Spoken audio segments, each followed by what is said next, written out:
Hi everyone, मैं सौगनी पंडित from urban प्रखंड मुजफ्फरपुर बिहार। दोस्तों, आज हम बात करेंगे रिप्रोडक्टिव सिस्टम के विषय में।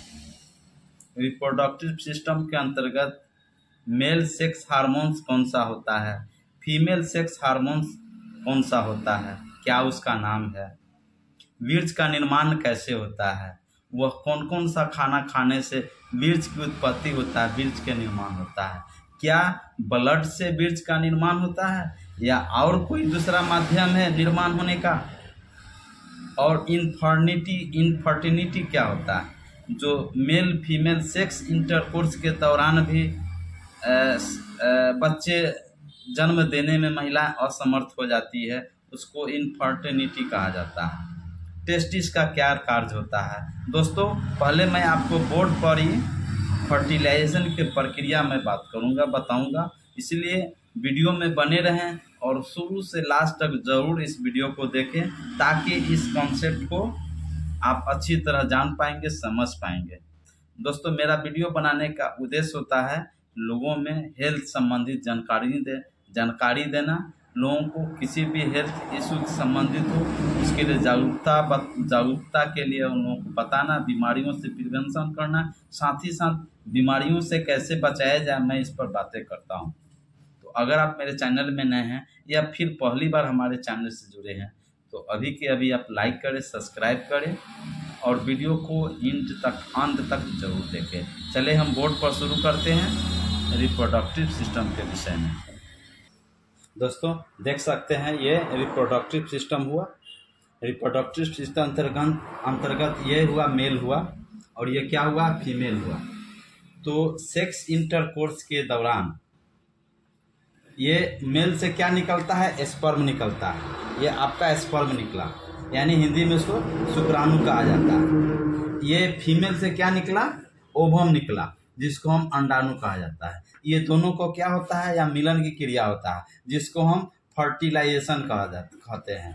फर्टिलाइजेशन, LIZATION, फर्टिलाइजेशन की क्रिया, जिसको हम हिंदी में निषेचन की क्रिया कहते हैं। तो निषेचन का जब होता है तो यहाँ पर क्या बनता है, यही जाइगोट का निर्माण होता है। यहाँ क्या होता है, जाइगोट बनता है। दोस्तों, इसको मिटाते हैं। जब फर्टिलाइजेशन की क्रिया होता है तो यहाँ जाइगोट का निर्माण होता है। जाइगोट, ZYGOT, जाइगोट का निर्माण होता है। तो पहले क्या होता है, जाइगोट होता है, जिसको हिंदी में हम क्या कहते हैं, युग्मनज। फिर यही जाइगोट फिर क्या बन जाता है, एम्ब्रोई।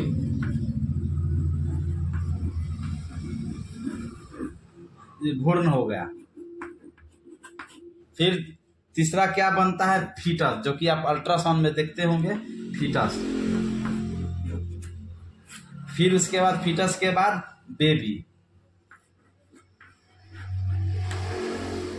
का बनता है। तो इसमें क्या होता है कि आपको 40 सप्ताह के बाद शिशु का जन्म होता है, यानी 270 दिन। ट्राइमेस्टर 3 होता है, फर्स्ट ट्राइमेस्टर, सेकेंड ट्राइमेस्टर और थर्ड ट्राइमेस्टर।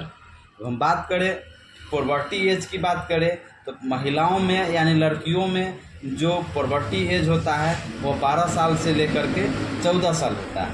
और मेल की बात कर रहे थे, और फीमेल की बात करें तो 10 साल से लेकर के 13 साल आपका पुबर्टी एज होता है। इसी एज में शारीरिक परिवर्तन की क्रिया होती है।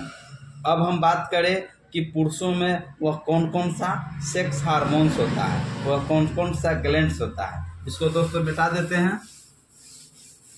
जो कि पहला होता है दोस्तों टेस्टिस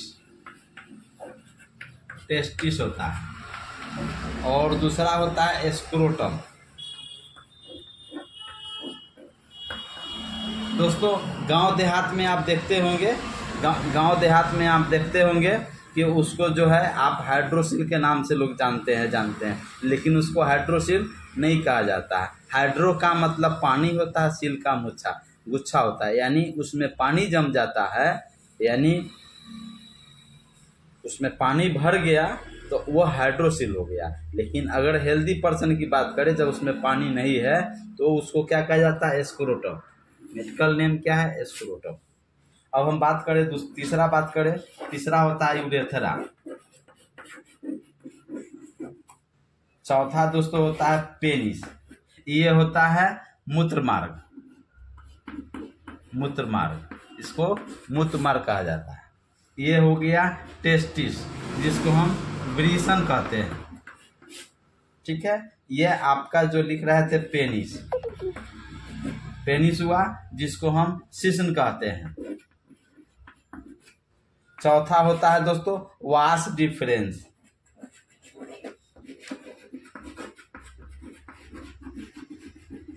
जिसको कहा जाता है शुक्रवाहिका।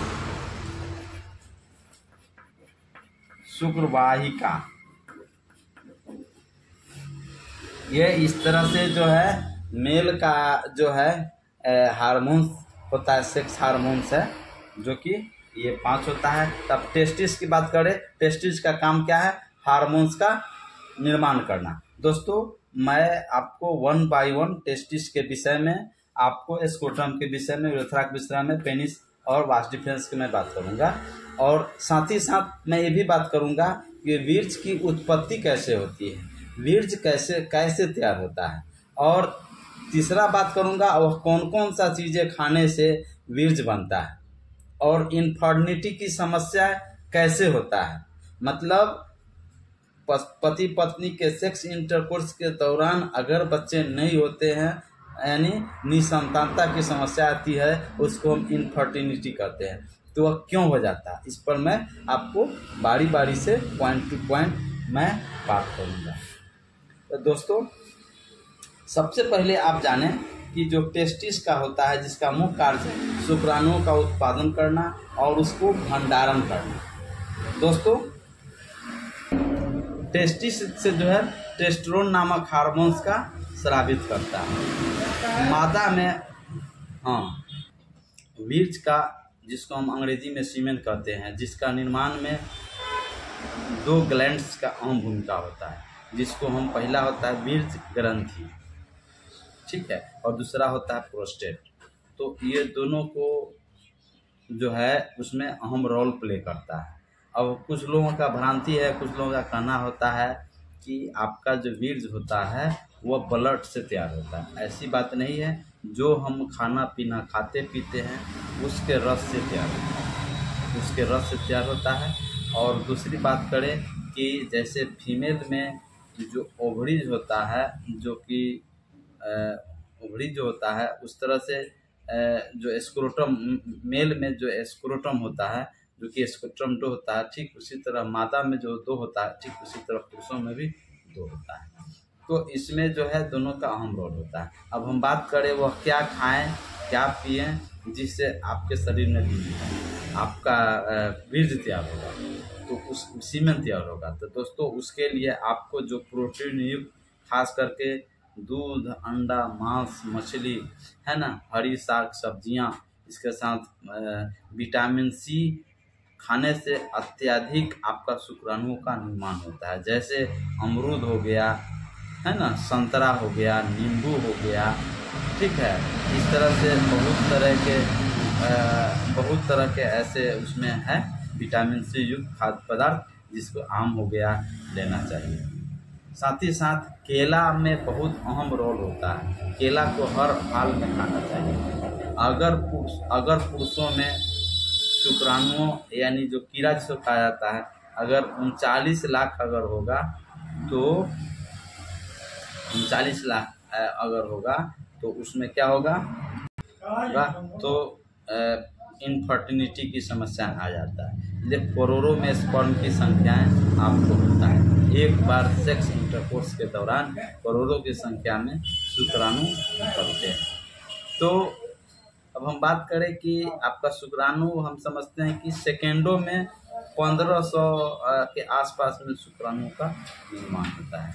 इस तरह से दोस्तों ये आपका रिप्रोडक्टिव सिस्टम में का ये प्रक्रिया है। अगले वीडियो में मैं मेल फीमेल सेक्स हार्मोन्स के में कौन कौन सा ऑर्गन है उस पर मैं चर्चा करूंगा। वीडियो में बने रहने के लिए बहुत बहुत धन्यवाद।